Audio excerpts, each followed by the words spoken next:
Thank you everyone to be here today. We're starting this space which is called CatchARQ. I'm Mel. I'm living with Indra today. As the name is called, we create CatchARQ with the intention in this Spanglish to put catch up and architecture. Most of us now we are living in Australia, but we are immigrants, so English is not our mother tongue, and the idea is to practice our English language here and at the same time to discuss our ideas and to create a space where all of us feel comfortable and safe to speak or say things and again to share together.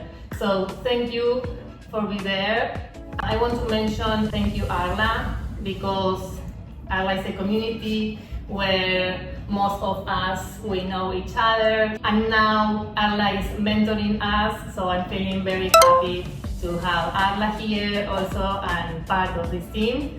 Thank you, and well, let's get started. Yeah, sure.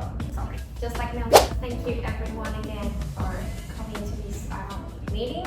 After that, well, the idea is to start to catch up with certain ideas of architecture from a reference. So we're picking iconic works from different architects. Today we're starting with something we thought could be a very interesting beginning to start to understand what is going on with architecture today, learning from what we've already went through before. So the first work that we're gonna try is the Farnsworth house. This is a huge example of modern architecture, what represents the inclusion of a lot of ways of thinking, building, designing that really made a before and after in our career. This is designed by Mies van der Rohe, which is a German architect, one of the pioneers and one of the most important architects in the international style, rationalism, or international movement of modern architecture.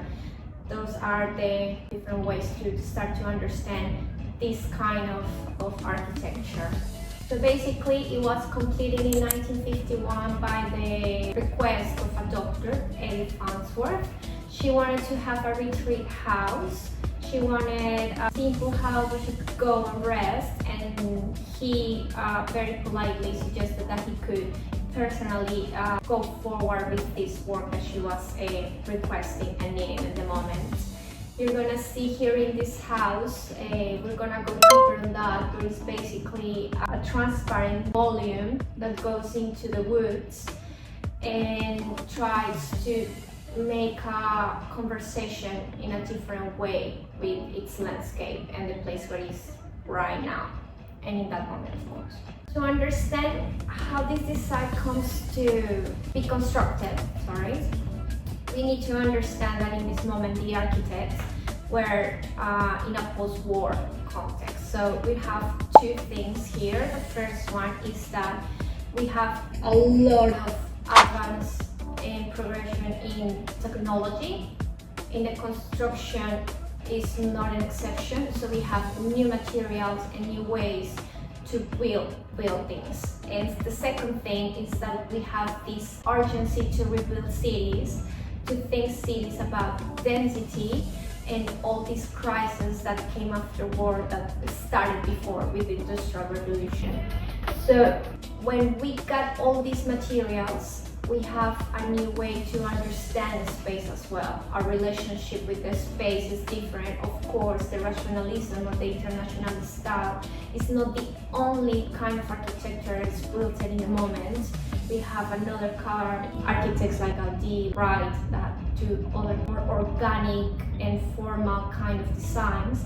But for Mies van der Rohe and the ideas that he pursued and came into truth, it was functionality and simplicity, no ornaments, the base of the design. And with all the time and with all the progression in the technology of construction, these architects were able to make these ideas reality.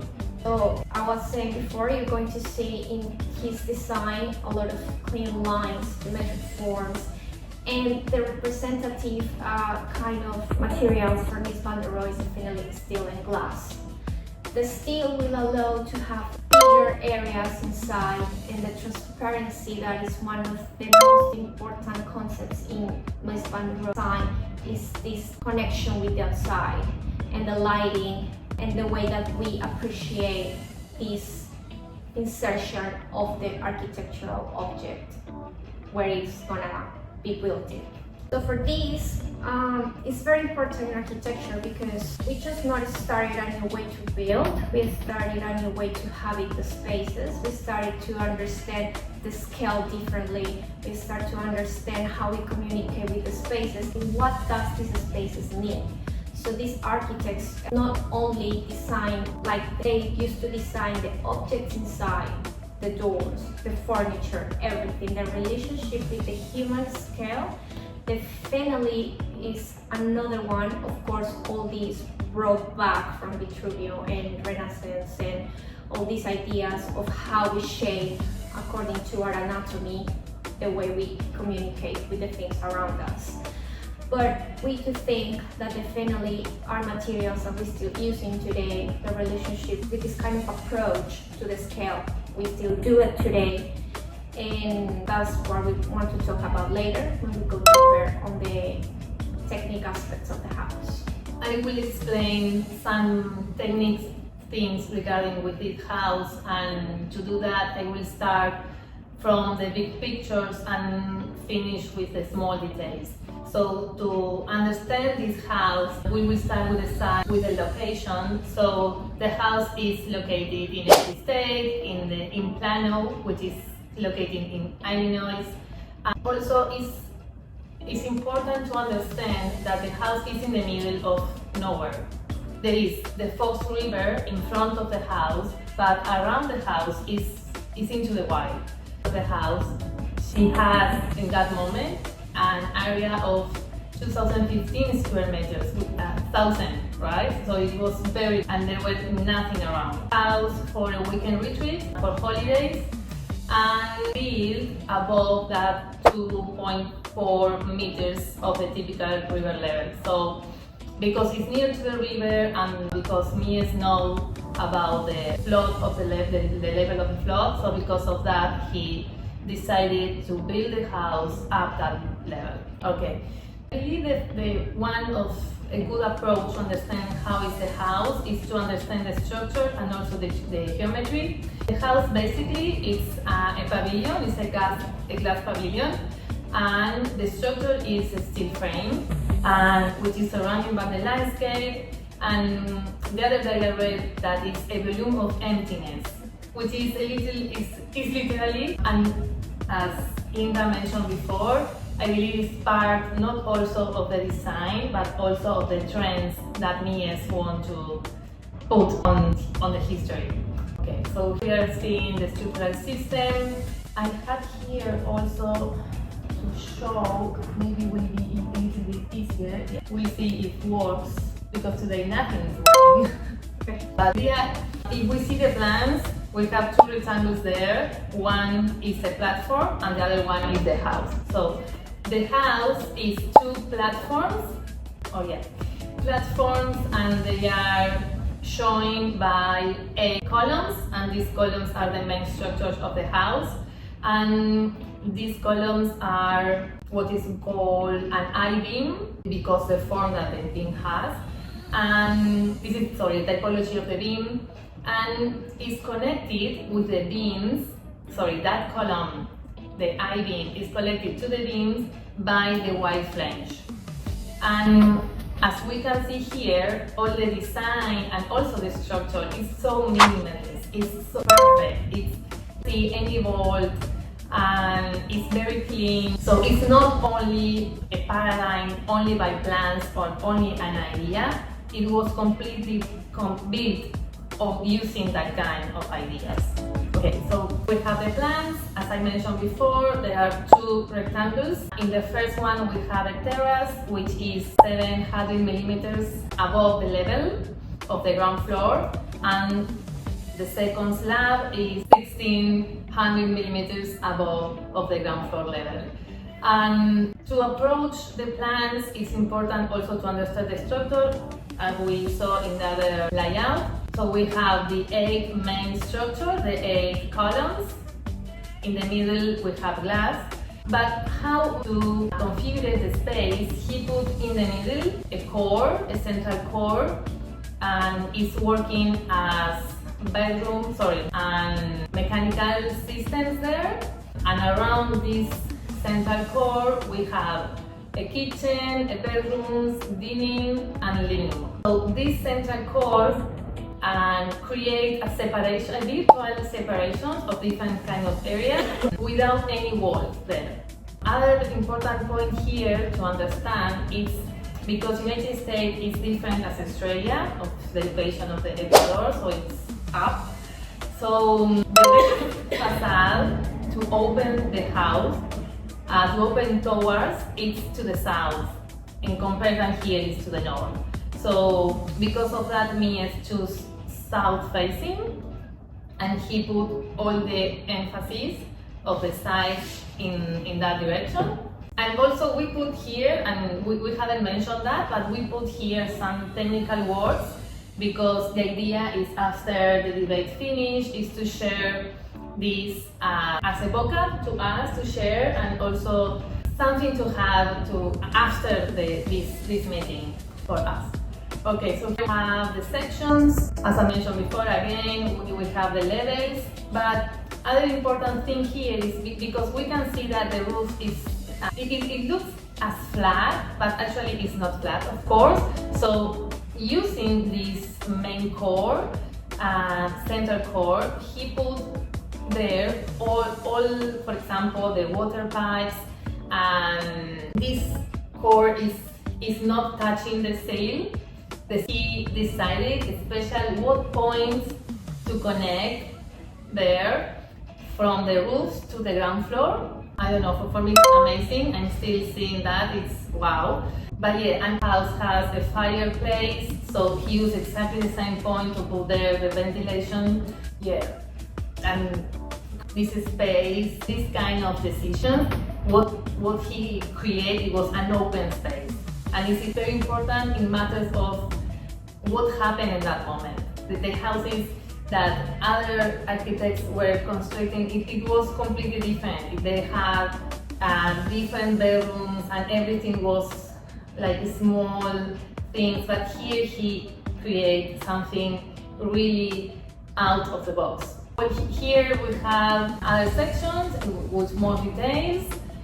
Basically, we can see exactly the same as previously, but with more details.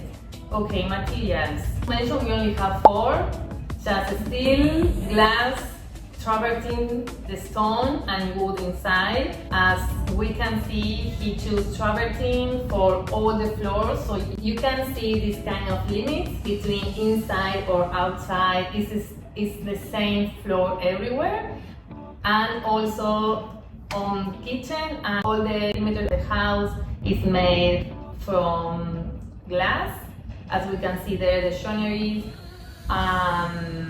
steel. In the majority, all about this main core, which is made by wood. As we can see here in this section, there are 2 bathrooms, one for guests, the other one to use it from the bedrooms, and in the middle there is this kind of technique. Approach this main core from the 4 sides, and I choose especially that picture from the kitchen because I'm seeing that kitchen, and for me it's so new, it's so modern, and this house is really old, but the design make it really, I don't know, I'm feeling excited.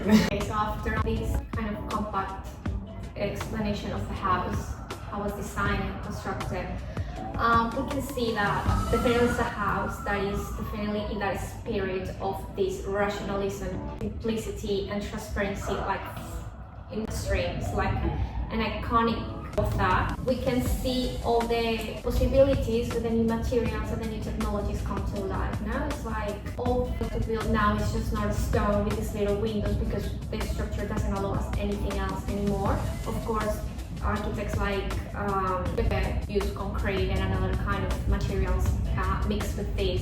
but definitely is happening at the same time. And all the goal, what this architect's aim is to free the space from structure so we can actually have another opportunity to start to habit these spaces differently. There is another thing that is very important with this house. It's one of the things that gets more controversy with this house, and it's its approach to the landscape. So a lot of people, a lot of architects, historians, anyway, would say that it's amazing how this is like the trees inside the house now, because we still have the material in there that let us know about this limit between one and another, but how we can actually feel inside the woods because of its transparency. But then we ask if this is not possible to do it in any other woods, in any other area. One thing that the other thing would be with, then one of the biggest claim of the client was like, this is when it's winter, this is an oven when it's summer. So this relationship with the landscape is just taking the picture of those trees, or is all the X and Y around how it works in that exact place. The other thing that was very interesting with this house, we as an architect, is our relationship towards the client. Like, they were very collaborative, like, oh, exciting, innovation, this is an opportunity. And then when this woman starts to see how expensive it is, how there apparently is not a limit on the budget for the architect, how the architect refuses somehow, according to the reviews and literature that we could check about it, he was more interesting about getting his ideas out of his mind than actually working with the client and this client's needs. So there is a lot of controversy about this relationship as well. And of course, then if you have all these issues, if they are claiming to be a human scale and approach of how we in relationship, how we interact with around us, but then it's unbelievable, but then is it really a human scale? Finally, the client said that it was just a glass box. So is it really a glass box? Okay,